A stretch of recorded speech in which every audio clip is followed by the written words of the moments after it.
नमस्कार. मी भाऊ तोरसेकर. तुम्ही बघत आहात प्रतिपक्ष. मित्रांनो, मला वाटतं 4 नोव्हेंबरला अर्ज मागे घेण्याचा शेवटचा दिवस आहे आणि त्या दिवसाची संध्याकाळ होऊन अर्ज मागे घेण्याची मुदत संपेपर्यंत महाराष्ट्र विधानसभेत कुठल्या मतदारसंघामध्ये किती उमेदवार आहेत आणि कोण कोणाच्या विरुद्ध आहेत हे निश्चितपणे सांगता येणार नाही. त्यामुळे जो काय धुरळा उडवला जातोय की याच्या विरुद्ध त्यांनी त्याच्या पाठीत खंजीर खोपसला, त्याच्यावर काय ती गद्दारी झाली, बंडखोरी झाली, या सगळ्या धुरळ्यामधून कुठलंही चित्र स्पष्ट होणार नाही. पण एक गोष्ट साफ आहे, आत्ता माझ्या मते विश्लेषण करायचं असेल तर ते विश्लेषण हे महाविकास आघाड्या बनवल्या गेल्या, महायुती, हे जे काय होतं एकमेकाची मैत्रीपूर्ण लढत, त्याला हरवायचं, याला धडा शिकवायचा, हे जे काय गेले काही महिने, 1-2 वर्ष आपण ऐकतोय, त्याचं विश्लेषण करणं आवश्यक आहे. कारण जे लोक आपापल्या विचारधारा गुंडाळून, भूमिका गुंडाळून एकमेकाशी गट्टी करत होते आणि कोणाला तरी समोरची गट्टी केलेल्यांना हरवायची भाषा करत होते, ते कुठे निघाले आणि कुठे येऊन पोहोचले याचं विश्लेषण होणं आवश्यक आहे. लोकांचं मत म्हणजे लोकशाही, आणि म्हणून लोकांचं मत जे बनवलं जातं त्यांना योग्य आणि आवश्यक माहिती पुरवणं हे तितकंच आवश्यक असतं. जर ती माहिती योग्य रीतीने लोकांसमोर पोहोचली नाही तर मग लोकांना मत बनवणं अवघड जातं आणि मग मतदानातून जनतेचं खरं मत बाहेर पडेलच असं नाही. आणि या पार्श्वभूमीवर आज मी मुद्दाम एक विषय मांडणार आहे की महाराष्ट्रात गेल्या 10 वर्षामध्ये राजकारणाचा जो चुथडा झालेला आहे त्याची सुरुवात कुठून झाली आणि 10 वर्षानंतर आपण कुठून कुठे येऊन पोहोचलो हे समजून घेणं मला अतिशय अगत्याचं वाटतं. शिवसेनेचे 2 तुकडे झाले, राष्ट्रवादी काँग्रेसचे 2 तुकडे झाले, काँग्रेस आणि भाजप हे पक्ष आहेत तसेच आहेत, पण त्यामुळे जे राजकारण हे 4 पक्षात विभागलं गेलं होतं, 2 राष्ट्रीय पक्ष, 2 प्रादेशिक पक्ष, त्या 2 प्रादेशिक पक्षांमध्ये दुफडी वाजल्यामुळे सगळं राजकारण हे 6 पक्षात विभागलं गेलं असं म्हणत होते. बाकी अर्धा डझन 1 डझन जे काही छोटे मोठे पक्ष आहेत ते बाजूला ठेवा. तरी या सगळ्या पक्षांचं जे राजकारण आहे हे 6 पक्षात विभागलं जाणं, याची सुरुवात 2019च्या विधानसभा निवडणुका संपल्या, मतमोजणी झाली, निकाल लागले आणि त्यानंतर मुख्यमंत्री पदाच्या हव्यासाबाई आपल्याला मत देणाऱ्यांना टांग मारून उद्धव ठाकरे हे जनतेने नाकारलेल्या लोकांच्या पाठीशी गेले आणि मुख्यमंत्री झाले. तिथून या राजकारणाचा चुथडा झाला, बोजवारा उडाला असं आपण मानतो. पण त्याची बीज प्रत्यक्षात 2014च्याच विधानसभा निवडणुकीची धामधूम सुरू असताना झाली होती, ना की मतमोजणीनंतर. 2014 मध्ये देशात एक राजकीय चमत्कार घडला. कधी नव्हे ते एका बिगर काँग्रेस पक्षाला नरेंद्र मोदी यांच्या नेतृत्वाखाली स्पष्ट एकपक्षीय बहुमत मिळालं. मोदींनी अर्थातच आपले सगळे मित्र पक्ष सोबत घेऊन एनडीए सरकार बनवलं होतं आणि त्याच मोदी लाटेचा फायदा घेऊन मनसेच्या वादळामध्ये वाताहत झालेली शिवसेना आपल्या पायावर परत उभी राहू शकली.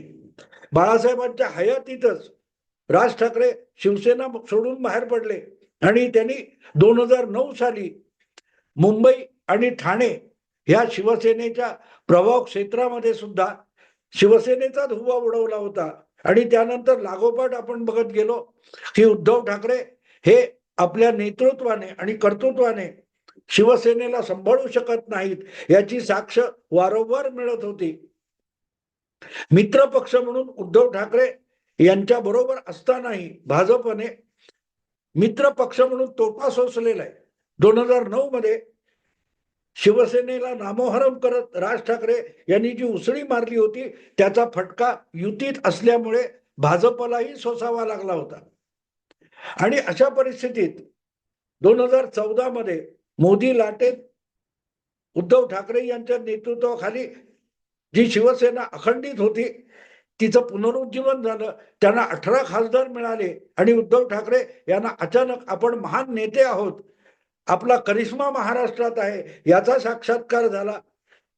आणि किंबहुना उद्धव ठाकरे यांच्यापेक्षा राजकारणात नव्याने लुडबुडायला लागलेले त्यांचे महत्वाकांक्षी सुपुत्र आदित्य ठाकरे यांना 2014च्या लोकसभा निवडणुकीनंतर म्हणजे 10 वर्षापूर्वी जी खुमखुमी आली त्यातून महाराष्ट्राच्या राजकारणाचा चुथडा उडायला सुरुवात झाली होती. तुम्हाला आठवत असेल तर लोकसभा निवडणुकीत भाजपला एकपक्षीय बहुमत मिळालं आणि महाराष्ट्रात देवेंद्र फडणवीस हे तेव्हा भारतीय जनता पक्षाचे प्रदेशाध्यक्ष होते. भाजपला देखील भाजपच्या अनेक नेत्यांना सुरसुरी आली होती की आता भाजपचा मुख्यमंत्री आणि म्हणून भाजपची सुद्धा घोषणा काय होती, दिल्लीत नरेंद्र, महाराष्ट्रात मुंबईत देवेंद्र. आणि तिथून मग शिवसेना आणि भाजप या जुन्या मित्र पक्षांमध्ये धुसफूस सुरू झाली. ती धुसफूस पुढे आडवैरी होण्यापर्यंत पोहोचली. आणि या आज जे शिवसेना भाजप या दोन हिंदुत्ववादी पक्षांमध्ये जे आडवैर आहे किंवा कमालीची टोकाची भांडणं आणि मनभेद होऊन गेलेले आहेत त्याची बीज त्यावेळेला रोवली गेली होती. पण त्याचं कारण जर काय असेल तर आदित्य ठाकरे हे होतं. शिवसेना आणि भाजप यांच्यातल्या जागेच्या वाटाघाटी करायला आदित्य ठाकरेंना जाणीवपूर्वक पाठवलं उद्धव ठाकरेंनी. मला आठवतं सर्वात ज्येष्ठ सुभाष देसाई आणि सर्वात नौखा चेहरा आदित्य ठाकरे यांना भाजप बरोबर जागा वाटपाच्या वाटाघाटीत उद्धव ठाकरे पाठवत होते आणि एक प्रकारे महाराष्ट्रातल्या भाजपच्या नेत्यांना दाखवत होते की आम्ही तुम्हाला मानतच नाही. जी गोष्ट आज महाविकास आघाडीमध्ये काँग्रेसला हिणवण्यासाठी उद्धव ठाकरे करतात त्याची सुरुवात 10 वर्षापूर्वी 2014च्या लोकसभा निकालानंतर झाली होती. आणि भाजपने जेव्हा तेव्हा घोषणा केली की दिल्लीत नरेंद्र, मुंबई महाराष्ट्रात देवेंद्र, त्याला उत्तर म्हणून शिवसेनेमध्ये आदित्य ठाकरे यांनी उठा म्हणजे उद्धव ठाकरे असं एक ठळक अक्षरामध्ये शिवसैनिकांना आवाहन केलं. मिशन 151. काय होतं मिशन 151 म्हणजे काय होतं तर शिवसेना भाजप युतीमध्ये परंपरेने लोकसभेला अधिक जागा भाजपच्या आणि विधानसभेला अधिक जागा या शिवसेनेच्या अशी जी परंपरा चालत आली होती तीच कंटिन्यू झाली पाहिजे. पण ती होत नसेल तर मग आपण 151 जागा लढवणार असा बालहट्ट आदित्य ठाकरे धरून बसले. आणि तिथून शिवसेना भाजप युतीमध्ये जवळजवळ 10 वर्षापूर्वी जागा वाटपाचा तिढा सुरू झाला.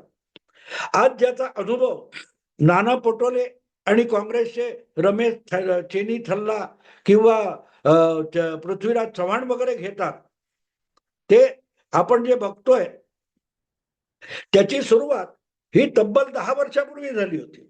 10 वर्षापूर्वी की एक आकडा आम्ही ठरवलाय त्याच्या खाली आम्ही येणार नाही.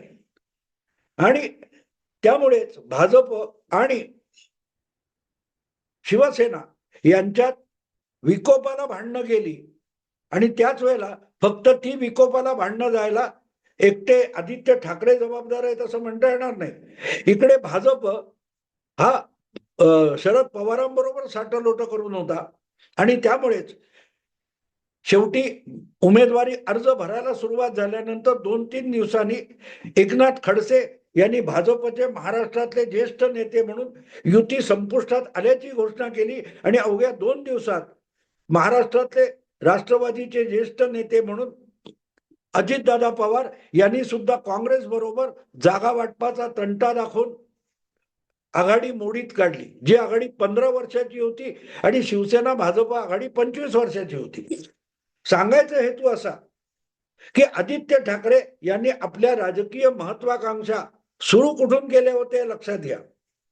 सुरू कुठून गेल्या होत्या की कोवळ्या वयात हा तरुण नेता गरुड भरारी मारायला निघाला आणि आजोबांनी जी युती सुरू केली होती बाळासाहेबांनी, ती पुढे घेऊन जाताना 151 जागावर हटून बसला. मिशन 151 आठवत असेल.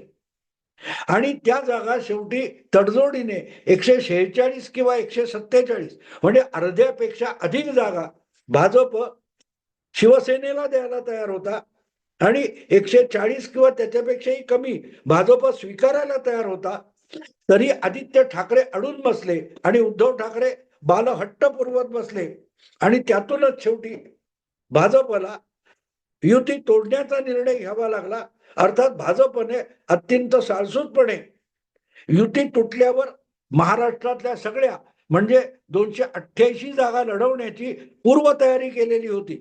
त्यासाठी इतर पक्षातून अगदी राष्ट्रवादी, काँग्रेस पक्ष यातूनही अनेक माजी आमदार किंवा माजी नेते काँग्रेसचे भाजपात आणलेले होते. त्यामुळे 288 जागी भाजपचे उमेदवार करणं भाजपला अवघड गेलं नाही. पण अखेरच्या क्षणी युती मोडणार नाही, आपला हट्ट आणि आपल्या मुलाचा हट्ट भाजप मातोश्रीवर येऊन मिटवेल या अपेक्षेने उद्धव ठाकरे शेवटपर्यंत अडवून बसले आणि युती तोडली. तेव्हा 288 उमेदवार गोळा करताना त्यांची तारांबळ उडाली होती. मला आठवतं त्याप्रमाणे काही जागा तर त्यांना लढवता सुद्धा आल्या नाहीत, कारण उमेदवार सुद्धा मिळाले नाहीत. सांगायचा हेतू असा की आदित्य ठाकरेंनी सुरुवात कुठून केली होती? मिशन 151. मिशन 151 वरून जो काय युती मोडण्यापर्यंत गेले आणि मग तरीही मतदाराने शिवसेनेला चांगली साथ दिली होती. स्वबळावर पहिल्यांदा शिवसेना महाराष्ट्रातल्या सगळ्या 288 जागा लढत होती आणि तरीही शिवसेनेने स्वबळावर 63 जागा जिंकल्या, ज्या त्यांना 5 वर्षानंतर युतीत असताना सुद्धा शक्य झालं नाही. आणि म्हणून उद्धव ठाकरे किंवा आदित्य ठाकरे आपण म्हणू, यांनी स्वबळाचा जो चमत्कार 2014 मध्ये दाखवला होता त्याच्यावरच काम केलं असतं तर 2019 मध्ये त्यांना पुढचे सगळे पोरकट प्रकार करावे लागले नसते. पण गंमत अशी झाली की या सगळ्या भांडणात आपलं साधून घेण्याचं काम करणारे मुरब्बी नेते शरद पवार यांनी त्या आगीत तेल ओतलं आणि विधानसभेचे निकाल लागत असताना भाजप 223 वर अडकल्यानंतर सरकार बनवण्यासाठी बिनशर्त पाठिंबा शरद पवारांनी भाजपला घोषित केला. आणि पुढे त्यांनी 5 वर्षांनी कबुली दिली की आम्हाला शिवसेना भाजपच्या मैत्रीमध्ये बिब्बा घालायचा होता, म्हणूनच 14च्या निकालानंतर आम्ही भाजपला पाठिंबा दिला होता. आणि इथे आपल्या लक्षात येतं शरद पवार यांना कुठच्याही विचारधारेचं सोयर सुतक नसतं. जे शरद पवार 2014 लोकसभा आणि विधानसभा दरम्यान 5 ते 6 महिने अर्ध्या चड्डीकडे कारभार देणार का असा प्रचार करत होते, तेच भाजपच्या अर्ध्या चड्डीला सरकार बनवायला पाठिंबा द्यायला निघालेले होते. त्यातून कळतं की शरद पवारांना विचार, सभ्यता, संस्कृती, प्रामाणिकपणा, नैतिकता या कशाशीही सोयर सुतक नव्हतं, पण दुसऱ्यांची नासाडी करणं. आणि त्यामुळे उद्धव ठाकरे अगतिक होऊन गेले. त्यांचा सौदेबाजीचा जो दरारा होता तो संपला होता आणि त्यामुळे पुढल्या काळात सत्तेत सहभागी होण्यासाठी मान खाली घालून उद्धव ठाकरे देवेंद्र फडणवीस यांच्या भाजप सरकारमध्ये सहभागी झाले. मिळतील ती 10, 12, 15 मंत्रिपद त्यांनी घेतली. पण 2019 लोकसभा निवडणूक येईपर्यंत उद्धव ठाकरे यांचा तोरा इतका उतरलेला होता की 5 वर्षापूर्वी 151 जागा धरून अडून बसलेले उद्धव ठाकरे 4-5 जागांसाठी युती तोडण्यापर्यंत परिस्थिती आणणारे उद्धव ठाकरे हे फेब्रुवारी 2019 ला फक्त 130 का 127 जागा घेण्यापर्यंत विधानसभेच्या शरणागत झालेले होते. म्हणजे आदित्य ठाकरे यांची राजकीय महत्वाकांक्षा ही सुरू कुठून झाली तर 151 ला सुरू झाली. मिशन 151 151 आणि ती महत्वाकांक्षा पहिल्या 5 वर्षात शिवसेनेला किती खाली घेऊन आली बघा. 127 आपण धरले तर जवळजवळ 24 जागा ह्या अवघ्या 5 वर्षात युतीत राहून त्यांना घटवून घ्याव्या लागल्या. जर 2014 मध्ये 146-47 ज्या काही जागा भाजप त्यांना अधिक देत होते त्या लढून त्यांनी भाजपशी तुल्यबळ 70-80 आमदार निवडून आणले असे तर भाजप त्यांना पुढल्या काळात डोईजड झाला नसता आणि शिवसेनेची ताकद सुद्धा वाढली असती. किंवा एकट्याने लढून ज्या 63 जागा जिंकलेल्या होत्या त्याखेरीज अवघ्या किरकोळ 4-5-7 हजार मतांनी पडलेल्या 36 जागा होत्या. तिथे जर पुढल्या 5 वर्षात मंत्रिमंडळात जाऊन उद्धव ठाकरे आणि आदित्य ठाकरे यांनी काम केलं असतं, आपली पाळंमुळं रुजवली असती तर निदान 100 जागा शिवसेनेला हक्काच्या म्हणून 2019 मध्ये लढवता आल्या असत्या आणि युती तोडूनही लढवता आल्या असत्या आणि भाजपला धडा शिकवता आला असता. पण उथळ पाण्याला खळखळाट फार म्हणतात, तसं आधीच उद्धव ठाकरे यांचं राजकारण दुबळं, ज्याच्या आता प्रमाणपत्र शरद पवार आपल्या आत्मचरित्रात देतात आणि त्याच्यात उथळ बुद्धीचा सुपुत्र ज्याला त्यांनी महत्वाकांक्षी बनवला, त्यातून शिवसेनेची इतकी घसरण झाली होती की लोकसभा निवडणुकीपूर्वी अमित शहा मातोश्रीवर आले, एवढ्यातच गर्वाने छाती फुगली आणि 127 पर्यंत घसरगुंडी करायला उद्धव ठाकरे तयार झाले. ही 5 वर्षापूर्वीची गोष्ट आहे. 10 वर्षापूर्वी मिशन 151 ला सुरू झालेली गरुड भरारी ही 5 वर्षात 127 इतकी खाली आली आणि आज आता उमेदवारी अर्ज भरायची मुदत संपून गेली आहे आणि शिवसेनेचे उमेदवार महाविकास आघाडीमध्ये नेमके किती आहेत तर ते सांगताना तो आकडा 100 पर्यंत सुद्धा जात नाहीये. अगदी बंडखोर धरले तरी 104-105च्या पुढे शिवसेनेचा आकडा जात नाही. म्हणजेच 151 पासून 100च्या खालीपर्यंत घसरगुंडी आदित्य ठाकरे यांच्या बालहट्टापायी झालेली आहे. हा सगळा इतिहास म्हणून समजून घ्यायचा असतो मित्रांनो. आपण काय करायला निघालो होतो आणि कुठे येऊन पोहोचलो याचं भान राहिले नसलेला नेता पक्षाला आणि संघटनेला किती रसातळाला घेऊन जातो. दरम्यान गेल्या 5 वर्षात शिवसेना दुभंगलेली आहे. पण समजूतदारपणे वागणारे महायुतीत एकनाथ शिंदे जे आता अधिकृत शिवसेनेचे प्रमुख नेता आहेत, त्यांनी तडजोड करताना मुख्यमंत्री पद मिळवलं आणि अधिक जवळजवळ 80-85-90 जागांपर्यंत महायुतीमध्ये मजल मारलेली. आणि एवढा सगळा अट्टास करून उद्धव ठाकरे आणि आदित्य ठाकरे पोहोचलेत कुठे तर 85-90 पर्यंत. म्हणजे जे मुख्यमंत्री पद फार खळखळ न करता एकनाथ शिंदे यांनी मिळवलं तेव्हाच त्यांनी जिंकून आणू शकू इतक्या भाजपच्या मदतीने 85 ते 90 जागा मिळवलेल्या आहेत. म्हणजे उद्धव ठाकरे आणि एकनाथ शिंदे हे दोन्ही बाजूच्या गटामध्ये जागा वाटपात जवळजवळ एका पायरीवर उभे आहेत. आणि इथे एक गोष्ट लक्षात घ्यायला लागते की आपण कर्तृत्वहीन महत्वाकांक्षा घेऊन जेव्हा झेपावायला बघतो तेव्हा आपला कपाळ मोक्ष करायला कुठल्या शत्रूची गरज नसते. ही गोष्ट मुद्दाम मी सांगतोय मित्रांनो, हे मुद्दाम सांगतोय की आज जागा वाटपामध्ये काँग्रेस उद्धव ठाकरेंना किंमत द्यायला तयार नाहीये.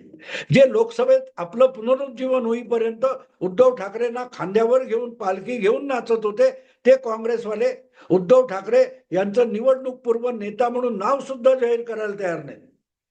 आणि आदित्य ठाकरे जे मिशन 151 घेऊन निघालेले होते ते कुठपर्यंत येऊन पोहोचले तर 85-90 पर्यंत. आणि मग असं वाटतं की ज्यांनी 10 वर्षापूर्वी गरुड झेप घ्यायचं ठरवलं होतं ते एक विसरून गेले की गरुड आकाशात झेपावतो, पाण्यात तलावाच्या किंवा समुद्राच्या तळाशी झेपावत नसतो. तळाशी झेपावणारा एक प्राणी आहे जो दिसतो पक्षासारखा, ज्याला पंख सुद्धा असतात पण तो उडत नाही, पाण्यात डुबकी मारू शकतो, त्याला पेंग्विन म्हणून ओळखलं जातं. योगायोग असं की गेल्या 10 वर्षात आपल्या राजकीय महत्वाकांक्षा दाखवताना आणि शिवसेनेसारखा एक मजबूत प्रादेशिक पक्ष आपल्या इशाऱ्यावर चालवताना आदित्य ठाकरे यांनी त्या अत्यंत आक्रमक पक्षाला किती पोरकट आणि बालिश करून टाकले की आदित्य ठाकरे यांना पेंग्विन ही एक उपाधी टिंगल करताना मिळालेली आहे आणि त्यांच्या नेतृत्वाखाली जी शिवसेना काम करते तिला पेंग्विन सेना सुद्धा म्हटलं जातं. पण योगायोग कसा आहे बघा, कालौघामध्ये 2014 पासून 2024 ची विधानसभा निवडणूक येईपर्यंत बाळासाहेबांची शिवसेना त्यांच्या नातवाने पेंग्विन सेना म्हणून किती खाली आणून ठेवली.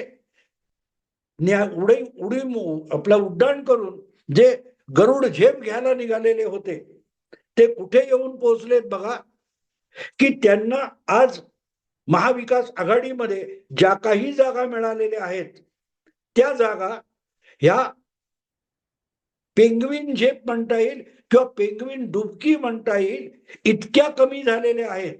काल परवा बोलताना त्यांचे लाडके नेते काका प्रवक्ते संजय राऊत म्हणाले होते की आम्हाला शतक मारावंच लागेल, पण शतक मारण्यासाठी 100 आकडा लागतो.